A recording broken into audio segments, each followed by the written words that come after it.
Fine student, तो बहुत ही important editorial पढ़ने जा रहे हैं इस क्लास में। और इसमें समझेंगे कि जैसे 47th प्रेसिडेंट बना डोनाल्ड ट्रंप यूनाइटेड स्टेट्स का, उसने बहुत कुछ अपने इनॉग्रेशन स्पीच में कहा था कि हम ये सब करेंगे। तो उसमें एक क्या है तुम्हारा कि बर्थ राइट सिटीजनशिप को ख़त्म करना, जो भी H1B1 वीज़ा लेके आया है यूनाइटेड स्टेट्स में, ठीक है। इनफैक्ट एलन मस्क भी H1B1 वीज़ा लेके ही यूएस में आया था, फॉर योर काइंड इन्फॉर्मेशन। और अभी देखो सबसे बड़ा दुनिया का वो है ना बिलियनियर है, सबसे ज़्यादा रईस आदमी है।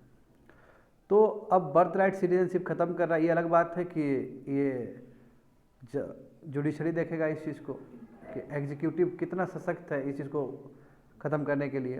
उसके बाद देखो WHO से भी निकल गया है ना, और उसके बाद पेरिस एग्रीमेंट से भी निकला है। फिर उसके बाद स्टारगेट प्रोजेक्ट जानते हो, बहुत इंपॉर्टेंट प्रेस्टिजियस एम्बिशियस प्रोजेक्ट है AI को लेके। दुनिया में अभी तक का सबसे बड़ा है ना AI प्रोजेक्ट होने जा रहा है US में। तो समझते हैं कि एक चीज़ इंटरनेशनल रिलेशन यहाँ पे देखते हैं। Donald Trump executive order on ending birth right citizenship. तो समझ में आ ही गया होगा मतलब कि अपने एग्जीक्यूटिव ऑर्डर से, क्योंकि प्रेसिडेंट है, अपने एग्जीक्यूटिव ऑर्डर से ये चाहते हैं कि जितने भी H1B1 वीज़ा वाले लोग सब हैं, जो A1 वीज़ा वाले लोग सब हैं, जो लंबे लाइन में लगे हुए हैं ग्रीन कार्ड के लिए, ठीक है। तो यदि इन लोग का यदि बच्चा होता है, पहले क्या था कि यदि H1B1 वीज़ा वाले लोग हैं, A1 वीज़ा वाले लोग हैं, या ग्रीन कार्ड जिसको मिलने जा रहा है ऐसे लोग हैं, यदि इनका बच्चा यदि US में होता है तो बाय डिफ़ॉल्ट वो US का सिटीजनशिप हो जाएगा, ठीक है। ये 14th अमेंडमेंट में डाला गया US में। US के कॉन्स्टिट्यूशन में ये जो क्लॉज है ये 14th अमेंडमेंट करके डाला गया था। और ये कब डाला गया है तो 1800 के आसपास डाला गया है। अब इसे कह सकते हो कि लगभग कह सकते हो कि 150-200 साल पहले डाला गया है। जान के हैरानी होगा स्टूडेंट तुम लोग को कि यूनाइटेड स्टेट्स का जो कॉन्स्टिट्यूशन है उसमें अभी तक 26 या 27 बार ही अमेंडमेंट हुआ है। इतना कम अमेंडमेंट हुआ है ओवर द पीरियड ऑफ, देखो 1776 में यूनाइटेड स्टेट्स एक कंट्री बना, करेक्ट, और तब से लेके अभी तक।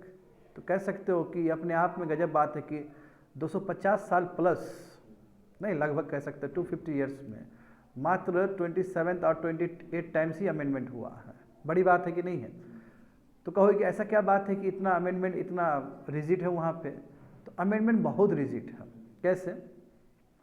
तो जानते हो US कांग्रेस है consist of 2 bodies, lower house and upper house, यानी कि सेनेट है और हाउस ऑफ रिप्रेजेंटेटिव है, 2 हाउस हैं। और दोनों हाउस में यदि अमेंडमेंट करना है तो 2/3 स्पेशल मेजोरिटी चाहिए, दोनों हाउस से 2/3। और दूसरी बात है स्टेट से भी रेटिफाई करना पड़ेगा। स्टेट से वहाँ पे जो रेटिफिकेशन है वो 3/4 है। इसका मतलब 50 स्टेट में 38 स्टेट, 38 स्टेट्स को ओके करना होता है। तो अपने आप में जटिल प्रक्रिया है संविधान में संशोधन करने का। इसलिए अभी तक 250 साल में अभी तक बच चलो 27 या 28 बार ही अमेंडमेंट हुआ है। इंपॉर्टेंट चीज़ ये है। और ये तुम इंडियन जो व्यवस्था है पार्लियामेंट्री डेमोक्रेसी उससे कंपेयर कर सकते हो। अब यहाँ पे सवाल ये है कि जिस हिसाब से एग्जीक्यूटिव ऑर्डर से ये जो बर्थ राइट जो मिलता था कि कोई भी आदमी आए वहाँ पे, जो इनफैक्ट H1B1 वीज़ा से भी आया है, A1 वीज़ा से भी आया है, ग्रीन कार्ड के लिए जो पड़ा हुआ लाइन में लगा हुआ है, ऐसे लोग का यदि बच्चा हो तो बाय डिफ़ॉल्ट US का सिटीजनशिप मिल जाता था। अब ये जो एग्जीक्यूटिव ऑर्डर से बोला गया कि अब नहीं मिलेगा, तो सबसे बड़ी बात है कहीं ना कहीं ये 40th जो अमेंडमेंट हुआ US के संविधान में उसके खिलाफ है। अब एट द सेम टाइम देखो कि 22 स्टेट्स ऑलरेडी, 50 स्टेट में 22 स्टेट्स ऑलरेडी क्या किया, इसने सू जारी कर दिया कि नहीं हम ये लागू होने नहीं देंगे। तो सबसे बड़ी बात है कि ये जो एग्जीक्यूटिव ऑर्डर है क्या वो एग्जीक्यूटिव के दायरे में आता है ख़त्म करने का? तो कोर्ट विल डिसाइड, क्योंकि मैटर छोटा नहीं है, ये कोर्ट विल डिसाइड क्या होना चाहिए। सुप्रीम कोर्ट देखेगा, सुप्रीम कोर्ट जो जजमेंट देगा उस हिसाब से देखेंगे कि एग्जीक्यूटिव ऑर्डर इतना एम्पावर्ड है कि वो ख़त्म कर सकता है सिटीजनशिप राइट को। समझ गए ना? यहाँ पे आगे देखो द कंट्रीब्यूशन ऑफ इमिग्रेंट। अब देखो जिस इमिग्रेंट को रोक रहे हो, आज इमिग्रेंट को रोकने का ही बात है ना। अच्छा, इमिग्रेंट को जो रोक रहे हो यूनाइटेड स्टेट्स में, कितना विचित्र की बात है, यही इमिग्रेंट्स के वजह से यूनाइटेड स्टेट्स फर्स्ट हुआ वर्ल्ड में। हाँ, यदि यूनाइटेड स्टेट्स आज यूनाइटेड स्टेट्स है, इतना डेवलप्ड है, तो कारण क्या है? Immigrant policy, flexible immigrant policy. हम समझते हैं कि जो इलीगल माइग्रेंट्स है उसको तो निकालना ज़रूरी है, और निकालेगा ही निकालेगा, तो उसमें कोई दिक्कत नहीं है। वो जो आदमी स्किल्ड है, जो पढ़ा लिखा तबका है, वो जा रहा है यूएस में काम करने के लिए, यदि उस पर भी इस तरह का रिस्ट्रिक्शन लगाओगे तो कहीं ना कहीं आप जिस चीज़ के वजह से बने हो, जिस प्रिंसिपल के वजह से यूनाइटेड स्टेट्स फर्स्ट हुआ है, कहीं ना कहीं उसके अपोजिट होगा। ये बात समझे? यहाँ पे तुम खुद देखो 28%, यानी कि जो कॉलेज डिग्री वाले जो बच्चे लोग हैं, 28% ब्लैक वाले लोग हैं, 42% वाइट पॉपुलेशन है, जबकि 60% एशियंस है जिसके पास कॉलेज डिग्री है यूनाइटेड स्टेट्स में, समझा? और उसमें से बच्चे लोग, उसमें से 14% भारतीय हैं एशियंस में। India contributes 14% of total immigrant population with degree. इसका मतलब एशियन लोग को अच्छा खासा, वहाँ पे जो एशियंस लोग जा रहे हैं, अच्छा खासा उनको कॉलेज डिग्री मिल रहा है। बात समझे? और चूंकि ये यूएस का एक बहुत सुंदर व्यवस्था रहा है, जिसको यूएस ने अट्रैक्ट किया है ऐसे ब्राइटेस्ट स्टूडेंट्स सबको दुनिया से, और उसी की वजह से इसका परफॉर्मेंस बढ़ा है। अब सेम वही प्रिंसिपल को यदि यूनाइटेड स्टेट्स रिस्ट्रिक्ट करे तो फिर यूएसए को फिर दिक्कत हो सकता है लॉन्ग रन में, समझ गए? इनफैक्ट देखो 2023 का स्टडी है, वो कहता है कि जो 500 जो फॉर्चून कंपनीज है, जो टॉप कंपनीज है, 500 कंपनीज में 45 जो कंपनीज है वो न्यू अमेरिकन कंपनी, यानी कि अमेरिका का ही कंपनीज है, समझे? और वो भी 45, देख रहे हो ना, 45 of Fortune 500 companies way new American companies.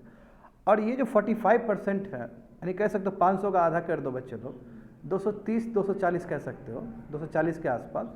240 जो कंपनी है वो इमिग्रेंट्स ने फाउंड किया था, बनाया था, या फिर उसके चिल्ड्रन ने बनाया था। अब जो इनफैक्ट मैं बोल तो रहा हूँ, एलन मस्क खुद H1B1 वीज़ा लेके आया है। अभी देखो एलन मस्क कहाँ है, और उसकी वजह से यूनाइटेड स्टेट्स को कितना बेनिफिट हो रहा है, समझ गए?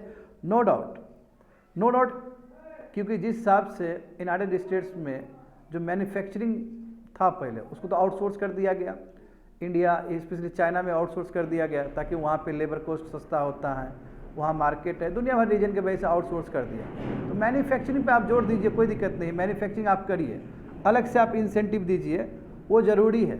मैं इसका मतलब ये नहीं कि आप अमेरिकन लोग को खुश करने के चक्कर में जो सबसे बड़ा आपका एसेट्स है, जो सबसे आपका बेस्ट पॉलिसी है इमिग्रेंट पॉलिसी, उसको मत ख़त्म करिए, नहीं तो पूरी तरीके से यूनाइटेड स्टेट्स को ही लॉन्ग रन में दिक्कत हो सकता है, समझ गए ना?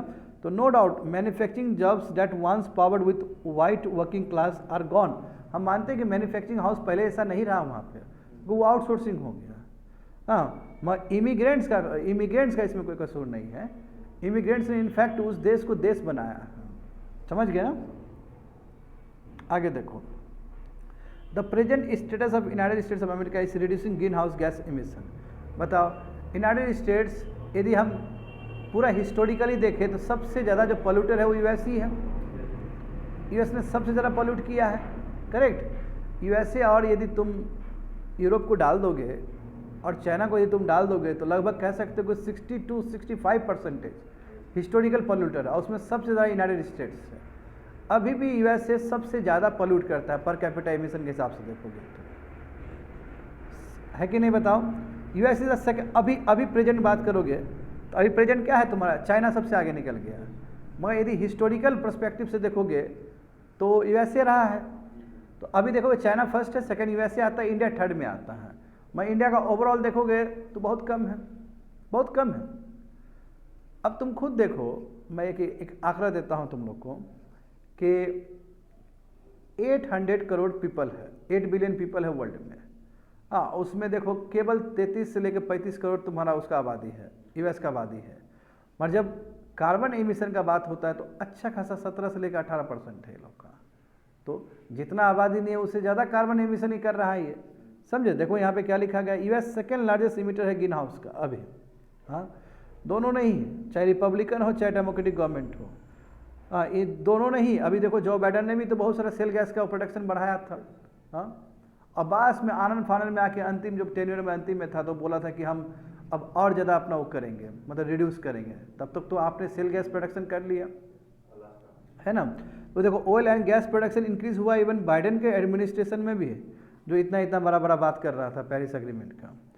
यूएस अभी भी देखो लार्जेस्ट क्रूड ऑयल प्रोड्यूसर है, ठीक है, रिकॉर्ड प्रोडक्शन हुआ था 2023 में इसका। हाँ देखो कंट्री अब लार्जेस्ट प्रोड्यूसर है नेचुरल गैस का भी। हाँ 2012 में देखो वर्ल्ड लार्जेस्ट एक्सपोर्टर बना था वो एलएनजी का भी। तो इस सब तुम्हारा क्या है, सब तुम्हारा वो सेल गैस के प्रोडक्शन के वजह से हुआ है। यहाँ पे देखो 2022 के हिसाब से देखोगे तो बच्चे लोग जो 2030 में जो इमिशन रिडक्शन टारगेट जो होता है ना कि आपको करना है, क्योंकि हम इंडिया का भी तो पता है कि 2030 तक इतना इतना रिड्यूस करना है, तो केवल देखो 2030 तक जो रिड्यूस करना था वो केवल उसने 1/3 यूनाइटेड स्टेट्स ने किया था। हाँ इसलिए जो बाइडन ने अंतिम टाइम में क्या बोला कि अब आने वाले समय में हम लोग क्या करेंगे, 2005 के लेवल से 61 से लेकर 66% तक हम कम करेंगे 2035 तक। यानी कि 2005 में जो लेवल था वो लेवल के हिसाब से जो भी 100 यूनिट होगा उसे कंपेयर में 60 या 65% तक हम 2035 तक घटाएंगे। सब बोलने वाला चीज़ है ये। दिन रात सेल ऑयल प्रोडक्शन हो रहा है, एलएनजी का इतना एक्सपोर्ट हो रहा है। और ये भी जान के हैरान हो जाओगे कि क्लाइमेट पैक्ट अभी तक 3 बार यूनाइटेड स्टेट्स निकला है। एक तो खुद तुम स्वयं 2001 में जॉर्ज बुश निकला था क्योटो प्रोटोकॉल से, और उसके बाद बैक टू बैक जब डोनाल्ड ट्रंप बना 2017 में तो ये भी पेरिस एग्रीमेंट से निकल गया और इस बार फिर निकल गया। तो हम कह सकते हैं 3 बार क्लाइमेट एग्रीमेंट से यूनाइटेड स्टेट्स निकला है, जबकि सबसे बड़ा पोल्यूटर, सबसे बड़ा रिस्पॉन्सिबल, जिसके आज जो क्लाइमेट चेंज का जो मैच देख रहे हैं वर्ल्ड में, सबसे बड़ा गुनहगार यूनाइटेड स्टेट्स है। इस तरह का जो रवैया है ये अनएक्सेप्टेबल है। आगे देखो तो various aspects pertaining to the world है। अब देखो WHO को लेकर भी देखो, यूएस ने क्या बोला कि हम WHO से निकल जाएंगे। बस सबसे बड़ी बात है क्या WHO से निकल सकता है यूएस से? तो देखो जब यूएसए शामिल हुआ था WHO में ना, तो उस समय एक क्लॉज था, और वो क्लॉज क्या था कि यूएसए कभी भी WHO से निकल सकता है। उसी क्लॉज को इन्वोक करके निकला है ये। देखो ऐसे नॉर्मली देखो there is no provision for withdrawing the WHO constitution, ऐसे नहीं निकल सकते हो। मगर यूएस कांग्रेस ने कहा था कि जब हम ज्वाइन किए थे इस ऑर्गेनाइजेशन को 1948 में, तो एक कंडीशन था, वो कंडीशन हम दिए थे कि 1 साल का हम नोटिस दे के हम निकल सकते हैं, और साथ साथ जिस साल में निकल रहे हैं तो उस साल का जो भी कंट्रीब्यूशन हम दे देंगे WHO को, तब हम निकल सकते हैं। ये कंडीशन था, इस कंडीशन के साथ ही यूएसए ज्वाइन किया था। तो वही कंडीशन को इन्वोक कर रहा है कि 1 साल का 1 ईयर के अंदर निकल जाएंगे, बट 1 ईयर में हम जो भी फंडिंग आपको दे रहे थे वो कंटिन्यू देंगे। समझ गए ना? अब देखो WHO का फंडिंग बच्चे लोग बहुत इंपॉर्टेंट है ये जानना। WHO बहुत वीक पड़ गया, अब उतना कोई खास नहीं है WHO। कारण क्या है? इसका कंट्रीब्यूशन। यदि गौर करने वाली बात है यहाँ पे, WHO को 2 तरीके से कंट्रीब्यूशन मिलता है। एक तुम्हारा क्या है कि मेंबर कंट्री देगा, जितनी मेंबर कंट्री है, ठीक है, और एक क्या होता है कि एक तुम्हारा डोनर सब देता है, वॉलंटरी कंट्रीब्यूशन, असेस्ड कंट्रीब्यूशन और वॉलंटरी कंट्रीब्यूशन। जान के हैरान हो जाओ कि जो मेंबर कंट्री जो कंट्रीब्यूशन देता है वो ओवरऑल 20% ही होता है WHO कंट्रीब्यूशन का। कितना होता है? 20% होता है। 80% जो कंट्रीब्यूशन आ रहा है WHO को वॉलंटरी कंट्रीब्यूशन है, तो मेंबर कंट्री भी कोई ज़्यादा नहीं दे रहा है। अब ये 20% क्या है तुम्हारा वॉलंटरी, 20% क्या है तुम्हारा जो मेंबर कंट्री देता है। अब ये 20% ओवरऑल बोल रहा हूँ, 100% हुआ तो 20% कौन रहा है? वॉलंटरी दे, 20% कौन दे रहा है? कंट्री दे रहा है, मेंबर कंट्री दे रहा है, और 20% जो है वॉलंटरी आ रहा है, ऑर्गेनाइजेशन जैसे मिलिंडा गेट्स फाउंडेशन यहाँ से आ रहा है। अब ये जो 20% है जो मेंबर कंट्री दे रहा है उसमें भी सब जरा यूएस ही दे रहा है, और जो कि वॉलंटरी वाला भी देखो तो उसमें भी यूएस ही दे रहा है। तो अब यहाँ पे देखोगे ओवर द ईयर्स क्या हुआ, वही बोला, इसी को बोलते हैं असेस्ड कंट्रीब्यूशन। क्या बोलते हैं? असेस्ड। जो मेंबर कंट्री दे रहा है उसको बोलते हैं असेस्ड कंट्रीब्यूशन। देखो वही 20% के आसपास है, जबकि 80% कहाँ से आ रहा है? वॉलंटरी कंट्रीब्यूशन से आ रहा है। देखो कोई भी संस्था तभी लॉन्ग रन में चल पाएगा जब उसके मेंबर कंट्री ज़्यादा उसको कंट्रीब्यूट करे, क्योंकि वॉलंटरी कंट्रीब्यूशन होगा तो फिर वॉलंटरी वाला का ऑर्गेनाइजेशन का बात भी मानना पड़ेगा WHO को। दिक्कत ये है। देखो आगे देखो, इसमें भी बच्चे लो, यानी कि 20% है ना, तो 20% में भी यूएसए सबसे बड़ा प्लेयर है। वो 20% का 22.5% यूएस की तरफ से जाता है, बात समझे। और सेकंड में आता है चाइना। तो ये एसएस कंट्रीब्यूशन, यानी कि एसएस कंट्रीब्यूशन मतलब 20% है। मान के चलो 20% 100 रुपया है, तो 100 रुपया में 22.5 रुपया कहाँ? यूएस से ही आता है, और उसके बाद सेकंड तुम्हारा चाइना आता है। मैं जब बात करेंगे वॉलंटरी कंट्रीब्यूशन का, देखो वॉलंटरी कंट्रीब्यूशन का देखोगे तो यूएसए ही आता है, क्योंकि यूएसए में मिलिंडा गेट्स फाउंडेशन है और भी बहुत सारा ऑर्गेनाइजेशन जो चैरिटी के लिए देता है। तो उसमें देखो स्टिल द बिगेस्ट डोनर, लगभग 13% टोटल कंट्रीब्यूशन दिया है 2023 में। यानी कि जो दूसरा वॉलेंट्री कंट्रीब्यूशन है उसमें यदि 100 रुपया आ रहा है तो उसमें भी यूएस का ही रोल है तुम्हारा 13। और चाइना देखो मात्र 0.14% देता है तुम्हारा वॉलेंट्री कंट्रीब्यूशन में। तो यहाँ साफ साफ है। दूसरी बात है जो बिगेस्ट वॉलेंट्री कंट्रीब्यूटर है वो bill and Melinda Gates foundation है। तो यूएस का ही पैसा लग रहा है अधिक, तो चाहे वो एसेस्ट हो चाहे वॉलेंट्री हो। तो ये हमारे लिए ग्लोबल साउथ के लिए, जिसमें इंडिया भी आता है, तो ग्लोबल साउथ के लिए एक बिग अपॉर्चुनिटी है। जब इस हिसाब से यूएसए निकल रहा है तो यूएसए निकलने का मतलब क्या है कि और कमज़ोर हो जाएगा WHO, तो हम लोग लीड करें इसको, ठीक है। और जो पैंडेमिक ट्रीटी जो फाइनलाइज हो रहा था ना, उसमें हम लोग शामिल हो और बेटर करने का प्रयास करें WHO को, क्योंकि गैप जो है जब यूएसए छोड़ेगा इतने बड़े ऑर्गेनाइजेशन को, जो गैप बनेगा तो वो गैप फिलअप करने का जिम्मेदारी ग्लोबल साउथ को है, उसमें इंडिया भी एक हो सकता है, समझे। अच्छा, तो डोनाल्ड ट्रंप ने ये भी अनाउंस किया ना कि हम स्टारगेट प्रोजेक्ट लॉन्च करने जा रहे हैं, अभी तक का सबसे बड़ा प्रोजेक्ट कह सकते हो AI में। हाँ, तो मिस्टर ट्रंप ने स्टारगेट प्रोजेक्ट अनाउंस किया है। कोशिश यही है कि डेटा सेंटर बनाया जाए जो AI के लिए काम कर सके। इसमें देखो बहुत इंपॉर्टेंट कंपनी को कोलैबोरेट किया गया है, जैसे OpenAI, माइक्रोसॉफ्ट का अच्छा खासा शेयर है ना इसमें। ओरेकल हो गया, एनवीडिया जानते हो ना, दुनिया का सबसे बड़ा AI से संबंधित कंपनी है, और अभी मार्केट कैपिटलाइजेशन सबसे ज़्यादा एनवीडिया का है। मगर रिसेंट टाइम में इसका गिरा है क्योंकि डीपसीक चाइना का इतना आगे निकल गया। खैर वो बहुत कम पैसा है, बट उस पर थोड़ा सा डाउट है, वो अभी पता चलेगा तुम लोग को आने वाले समय में। ये 3 कंपनी के कोलैबोरेशन से, हालांकि ये जब ये प्रोजेक्ट दिया गया तो एलन मस्क का भी बहुत तगड़ा प्रतिक्रिया आया था ट्विटर पे कि इसके पास तो पैसा ही नहीं है, कहाँ से इतना बड़ा प्रोजेक्ट कर पाएगा। देखो स्टारगेट प्रोजेक्ट कितना है कमिटेड, $500 बिलियन, बहुत ज़्यादा पैसा ही है, समझे ना। लगभग मैं कह सकता हूँ यदि इंडियन करेंसी में जोड़ोगे तो लगभग ऐसा ही होना चाहिए, आई मे बी रॉन्ग। हाँ, 35 से लेकर 40 लाख करोड़ का होगा ये, इतना बड़ा प्रोजेक्ट है, जाके क्रॉस चेक कर लेना।